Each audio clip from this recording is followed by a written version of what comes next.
नमस्कार। आज हम माधुरी विजय के उपन्यास द फार फील्ड पर आई एक काफ़ी दिलचस्प समीक्षा को ज़रा गहराई से समझने की कोशिश करेंगे। ये 2019 का उपन्यास है और इसे वो मशहूर जेसीबी पुरस्कार भी मिला था। तो हाँ, जाहिर है काफ़ी चर्चा में रहा होगा ये। हाँ बिल्कुल। और बहुत सराहा भी गया था इसे। सही कहा। तो हमारे पास इस किताब की एक समीक्षा है जिसने इसे 5 में से 4.7 स्टार दिए हैं।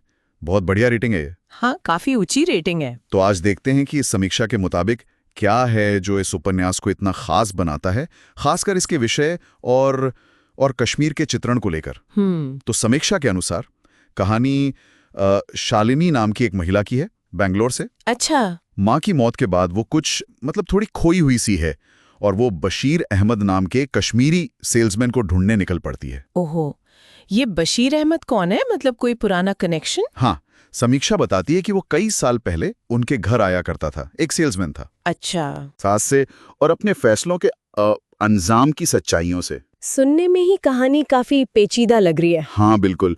और समीक्षा इस बात पर जोर देती है कि उपन्यास कई अहम मुद्दों को एक साथ बुनता है, बहुत खूबसूरती से। जैसे कि पहला तो है दुख और माँ बेटी का वो उलझा हुआ रिश्ता। शालिनी की माँ के साथ उसका जो जुड़ाव था वो गहरा था, पर आसान नहीं था, उसमें तकलीफें भी थीं। और यही अनसुलझा दुख उसे कश्मीर तक ले जाता है एक तरह से। समझ गया। और दूसरा आपने कहा वो ऊंचे तबके का एहसास, प्रिविलेज वाला पॉइंट। समीक्षा उसे कैसे देखती है? समीक्षा उसे प्रिविलेज या विशेषाधिकार और अपराध बोध कहती है। मतलब शालिनी बैंगलोर के एक अच्छे खासे ऊंचे तबके से है जी। उसे अंदाजा ही नहीं है कि कश्मीर में आम लोगों की रोजमर्रा की जिंदगी कितनी अलग और मुश्किल हो सकती है। समीक्षा के मुताबिक उसका ये सफर असल में खुद के इस अनजानपन को, अपने पूर्वाग्रहों को और अपने भोलेपन को समझने का सफर बन जाता है। अच्छा। और ये जानना उसके लिए आसान नहीं होता, बिल्कुल भी नहीं। ये तो दिलचस्प नुक्ता है कि कैसे एक निजी सफर बाहरी हकीकत से टकराता है। और कश्मीर का जिक्र है तो जाहिर है राजनीति की बात भी जरूर होगी। बिल्कुल होगी। समीक्षा यही बताती है कि उपन्यास कश्मीर की राजनीति और पहचान के मुद्दों को बहुत बारीकी से दिखाता है। लेकिन किसी का पक्ष लेने के बजाय ये दिखाता है कि कैसे राजनीतिक संघर्ष आम लोगों की जिंदगी में घुस जाता है, उनके रिश्तों पर, उनके रोजमर्रा के जीवन पर असर डालता है। ये एक बहुत ही मानवीय तस्वीर पेश करता है, खासकर उन लोगों के नजरिए से जो हाशिए पर है। अच्छा, तो ये सिंपलिस्टिक नहीं है, मतलब कोई आसान जवाब नहीं देता। नहीं, बिल्कुल नहीं। और साथ ही समीक्षा ये भी कहती है कि ये शालिनी के बड़े होने की भी कहानी है, उसका भ्रम टूटना, उसकी नैतिक गलतियां करना और फिर खुद को आंकना। कहानी और किरदारों के अलावा समीक्षा लिखने के अंदाज के बारे में क्या कहती है? माधुरी विजय की लेखनी कैसी है? समीक्षा लेखन शैली की काफी तारीफ करती है। कहती है कि भाषा बहुत सधी हुई है, खूबसूरत है और असरदार है। लिखने का अंदाज ऐसा है कि पाठक महसूस कर सकता है जैसे कश्मीर की वो बर्फीली ठंड या बेंगलोर की धूल भरी हवा और शालिनी के अंदर का वो खालीपन। मनोवैज्ञानिक गहराई काफी है इसमें। और कहानी कहने का तरीका?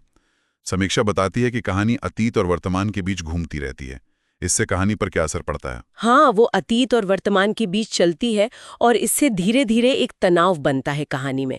रफ्तार थोड़ी धीमी लग सकती है कुछ लोगों को, पर समीक्षा का कहना है कि हर हिस्सा कहानी में एक भावनात्मक वजन जोड़ता है। अच्छा। एक यादगार लाइन भी कोट की है समीक्षा ने, जो शायद इस मिजाज को पकड़ती है। मैं सुंदरता देखने, उस पर हैरान होने और उससे प्रेरणा लेने के लिए तैयार थी। जिसके लिए मैं तैयार नहीं थी वो ये था कि ये मुझे किस तरह परेशान करेगी। वाह, ये लाइन तो काफी गहरी है, कहानी के मिजाज को अच्छे से दर्शाती होगी। हाँ बिल्कुल। तो समीक्षा के हिसाब से उपन्यास की सबसे बड़ी ताकतें क्या-क्या हैं संक्षेप में? कई ताकतें गिनाई हैं समीक्षा ने, जैसे किरदारों का गहरा चित्रण, खासकर शालिनी का। फिर कश्मीर का वो रूप जो आमतौर पर पर्यटक नहीं देखते। मनोवैज्ञानिक यथार्थवाद, मतलब किरदारों की सोच और भावनाओं का बहुत सच्चा चित्रण। और नैतिक दुविधाएं। और समीक्षा ये भी कहती है कि ये राजनीतिक जटिलताओं को आसान बनाने की कोशिश बिल्कुल नहीं करता, उनको उनकी पूरी कॉम्प्लेक्सिटी में दिखाता है। ये तो हुई ताकतें। और क्या समीक्षा में कोई कमजोरियां या सीमाएं भी बताई गई हैं? हाँ, कुछ बातें हैं जिनका जिक्र है। जैसे मैंने कहा, रफ्तार कुछ लोगों को धीमी लग सकती है, खासकर अगर वो तेज एक्शन या घटनाक्रम की उम्मीद कर रहे हों। ठीक है। और मुख्य किरदार शालिनी वो अपनी कमियों और कई बार कुछ न कर पाने की वजह से, मतलब उसकी निष्क्रियता के कारण, शायद कुछ पाठकों को थोड़ी एलियनेटिंग लगे या शायद पसंद ना आए। अच्छा, ये मुमकिन है? हाँ, हालांकि समीक्षा ये भी इशारा करती है कि शायद लेखक ने जानबूझकर उसे ऐसा ही चित्रित किया है, उसकी खामियों के साथ। तो कुल मिलाकर इस समीक्षा से क्या निचोड़ निकलता है? ये उपन्यास आखिर किसके लिए है? देखिए, समीक्षा का नजरिया तो बिल्कुल साफ है। ये एक शानदार पहला उपन्यास है और ये बहुत ही सूक्ष्म लेकिन असरदार तरीके से एक व्यक्तिगत खोज को राजनीतिक हकीकत और सामूहिक दर्द से जोड़ता है। माधुरी विजय आसान जवाब नहीं देती, बल्कि ये दिखाती हैं कि कैसे निजी अर्थ की तलाश बड़े ऐतिहासिक संघर्षों और सामाजिक सच्चाइयों से टकरा सकती है। तो फिर किन पाठकों को ये खास पसंद आ सकता है? समीक्षा कहती है कि ये उन पाठकों के लिए है जो जटिल किरदारों को पसंद करते हैं, नैतिक दुविधाओं वाली कहानियों में रुचि रखते हैं और असल दुनिया की राजनीति को संवेदनशीलता और गहराई से दिखाने वाली फिक्शन को सराहते हैं। जी। समीक्षा में अरुंधति रॉय, झुम्पा लाहिरी या कामिला शम्सी जैसे लेखकों के प्रशंसकों को इसे पढ़ने की सलाह भी दी गई है। ये एक सोचने पर मजबूर करने वाला, दिल को छूने वाला और बहुत खूबसूरती से लिखा गया उपन्यास है। वाकई सुनने में तो काफी गहरा और विचारोत्तेजक उपन्यास लग रहा है। हाँ है, और ये एक जरूरी सवाल भी हमारे सामने छोड़ जाता है। जब किसी की अपनी पहचान और मतलब की खोज इतिहास के बड़े संघर्षों और समाज के गहरे विभाजनों से टकराती है, तो सच्चाई और समझ के मायने क्या रह जाते हैं? ये तो बड़ा सवाल है। बिल्कुल, जैसा कि उपन्यास में कहीं कहा गया है, कभी कभी जिसे तुम वफादारी कहते हो, मैं उसे अंधापन कहता हूँ। ये एक ऐसी बात है जिस पर पाठक शायद किताब खत्म करने के बाद भी देर तक सोचते रहेंगे।